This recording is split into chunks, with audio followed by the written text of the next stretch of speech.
ఇంతకుముందు ఇంద్రగంటి మోహనకృష్ణ గారు మధ్యాహ్నం మత్య టాపిక్ వచ్చింది కదా, నేను మన ఇంటర్వ్యూలో వర్మ గారిని అడిగాను, మధ్యాహ్నం మత్య తీసినప్పుడు ఏంటి ప్రాబ్లం జరిగింది ఇంద్రగంటి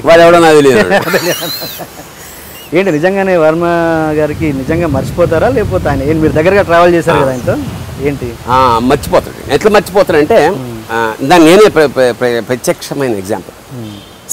వర్మ ఈ భూగోళంలో ఒక ప్రత్యేకమైన ఒక జాతికి సంబంధించిన జీవి. ఆర్జీవి ఈజ్ డిఫరెంట్ వ్యక్తి. ఎందుకంటే వచ్చింది కాబట్టి, సందర్భం వచ్చింది కాబట్టి. అతను ఒక అసిస్టెంట్ రావు గారి ఇంటికి కళ్ళద్దాలు పెట్టుకుని ఇలా దూరంగా కూర్చునేవాడు. శివనాగేశ్వర కోడైటర్. నేను రచయితగా ఎంటర్ అయ్యాను, చూశాను. నాగేశ్వరరావు బాగా అనుబంధం నాకు ఎప్పటి నుంచో, ఇక్కడ నుంచి క్రాంతి కుమార్ నుంచి. ఎవడయ్యా అతను? వాడు ఇంగ్లీష్ మీడియం. అంటే మన ఎదవలకు తెలుగు తప్ప రాక బాగా నాలెడ్జ్ ఉన్నవాడు ఉన్నాడు వేళాకోళం చేసి, అంటే ఇతను విని వాళ్ళే కానీ ఇంగ్లీష్ మీడియం. ఇంగ్లీష్ మీడియం అయితే తప్పే. నాకు నేను ట్రావెల్ చేసినవాడిని, ఇంగ్లీష్ పుస్తకాలు అవి చదివి సాహిత్యం. అతను అలా పరిచయం అయ్యాడు నాకు. ఇన్ఫ్యాక్ట్ అతను అసిస్టెంట్ కొన్నాడు నాతో పాటు ట్రావెల్, రచయితని అట్లా.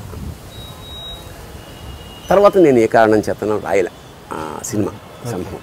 ట్రాక్ మాత్రం రాసి ఇచ్చినట్టు గుర్తు, నూతన్ ప్రసాద్ వాడ track. I was otherwise busy. నేను వెన్నెల ఆడపిల్ల అనే సినిమా రాస్తున్నప్పుడు రాస్తుంటే అతను రేలంగి మల్లిక్ అని, అసలు ఎండమూరి వీరన్న దానికి దీనికి ఏమి సంబంధం. రాస్తుంటే ఫోన్ వచ్చింది, భరణి. ఆయన తమాషా ఏమిటంటే ఏకవచనంతో పేరు పిలిచి మీరు అంటుంటాడు. భరణి మీరు ఒకసారి ఆఫీస్కి రండి. అదో చిత్రం. అతనికి ఒక మేనేజర్ ఉంది, అతను బాక్సర్ యాక్చువల్. ఇలా అంటుంటాడు.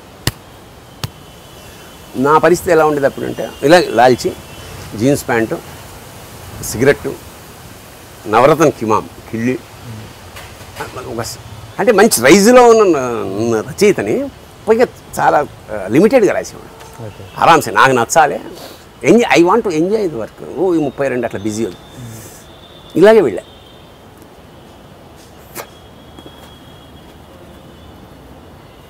వర్మ చెప్పండి. అతను ఏదైనా చెప్పే ముందు ఒకసారి ఆకాశం కేసి ఇలా చూస్తుంటాడు. రండి అని లోపల తీసుకెళ్తే ఏ డిస్కషన్ చేస్తూ డైరెక్టర్ ప్రొడ్యూసర్ ఏ సీట్లో అయితే కూర్చుంటాడు అక్కడ కూర్చున్నాడు. అంత ఖాళీ పెద్ద టేబుల్ అటు కూర్చున్నాడు. అంటే బాస్ ప్లేస్లో కూర్చున్నాడు, నేను ఇక్కడ కూర్చున్నాను. ఏంట్రా వీడు ఇక్కడ కూర్చున్నాడు, ఎక్కేసాడా, నాగార్జున ద్వార నుంచి వచ్చాడని అవన్నీ రికమెండెడ్ క్యాండిడేట్ ఫీలింగ్, రికమెండేషన్ తోటి ఎక్కేసాడు అది. బట్ అతను ఇంటెలిజెంట్ అని తెలుసు, ఎందుకంటే నేను అతను సాయంత్రం వెళ్ళి కామిక్స్ కొంటుండేవాడు. అతను ఇప్పుడు కూడా కామిక్స్ చదువుతుంటాడు. సరే మొత్తానికి భరణి నేను సినిమా డైరెక్ట్ చేస్తున్నాను. అవునా? దాని పేరు మొత్తం ఈ సినిమా కథ చెప్పడం కాదు, ఈ షోన్ మీద ఫిల్మ్ మొత్తం 2.5 గంటల సినిమా చూపించాడు. ఇది మీరు రాయాలి. సరే నేను జోకులు లేదు. అతనికి ఎవరైనా బూతులు మాట్లాడితే చాలా సీరియస్గా ఉంటాడు, ఒక నేను తప్ప.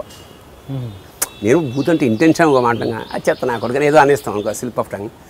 ఇంకోళ్ళే బేర్ చేయడు నన్ను. మళ్ళీ అట్లా బూత్ చేయడం వేరు, బూత్ మాట్లాడడం వేరు. This the difference. మీకు అర్థమై ఉంటుంది. అది అంటే సంస్కారాన్ని కొంచెం ఉన్నాయి limits. I'm doing a film. సరే మిమ్మల్ని ఎందుకు పెట్టుకున్నా అంటే గొప్ప రచయితని కాదు, మీ కంపెనీ బాగుంటుందని. మీదే అట్లుంటుంది. భుజం మీద చెయ్యేసి మాట్లాడుతూ మాట్లాడుతూ మాట్లాడుతూ ఆ చివరి దాకా తీసుకెళ్ళిపోతాడు. అంచేత ఇది ఎట్లా ఉంటుందండి, ఇలా అంటుంటాడు కదా, మనం ఆలోచనలో పడతాం కదా. రాడు 10 నిమిషాలు అయింది, 20 నిమిషాలు రాడు. తర్వాత అసోసియేట్కి ఫోన్ చేసి ఏమే ఇక్కడ ఉన్నాను నేను, ఏమిటి గంట అయింది అంటే బాంబేకి వెళ్ళిపోయారు సార్ అన్నాడు. భుజం మీద చేసి మాట్లాడినాడు, బాంబేకి వెళ్ళడం అంటే ఏంటి? ఇది ఎవరని చెప్తే నమ్మే విషయం కాదు కదా. అతను గుర్తుండదు, వెళ్ళిపోతాడు. అక్కడ ఎప్పుడో గుర్తొస్తుంది. అది పెద్ద సారీగా నేరం చేశాను అవేం ఫీలింగ్ ఉండదు అతనికి. నేనేం సార్ బుధం చేసి వెళ్ళిపోయారు అన్న కూడా మానేసి తెలుసు నాకు. సో ఇంద్రగంటి మోహన్ కృష్ణని మర్చిపోవడం అనేది అది ఇంటర్వ్యూ నేను కూడా చూశాను. నాకు తెలిసి 90% సత్యాలు. అతను ఏం చెప్పాడు అది సత్యం. అది అతను ఏదైనా అన్నాడంటే అది చేస్తుంది అంటాడు, అంటుంది చేస్తాడు. అది మాత్రం ఇప్పుడు నేను ఇది తీసి ఆయన లాల్చీకి చొక్కా తగిలిస్తా. ఈ భవిష్యత్తులో ఎవరన్నా ఇట్లా చేస్తే చాలా బాగుంటుంది. ఇప్పుడంతా కార్ల సిస్టమ్ కాబట్టి కుదరదేమో.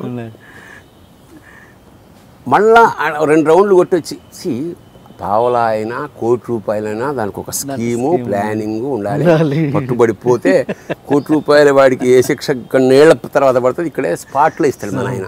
చెట్టు కట్టేసి కొట్టేవాడు. ఓకే.